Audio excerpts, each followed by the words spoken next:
Good afternoon, sirs. I'm here to enter heaven. My reservation should be under struggling but trying. Stop right there. Wait, hold on. Oh, why are you holding weapons? The sword is for protection. Protection in heaven? From who? It is written, angels carry swords. No problem, I read small. But let me understand. You people are in heaven, the safest place in the universe, yet armed security is standing at the gate? Protocol. Okay, let's reason this together.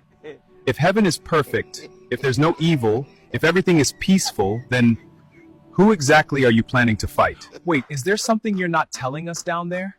Next question. No, we must finish this one because if there's security here, that means something once happened. And if something once happened, then my brother, history can repeat itself. You are asking too many questions. That's the problem. Nobody wants questions. Everybody just says believe and move on. But me, I'm thinking, if heaven has security, then where exactly is the final safe zone? State your purpose. My purpose is simple. I just want to enter peacefully. No trouble, no rebellion. I left all my sins downstairs. All? Okay, 80 cent.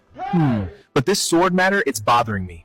Because if heaven needs protection, then maybe, just maybe, we humans should stop pretending we understand everything. You think too much. No, I just don't switch off my brain.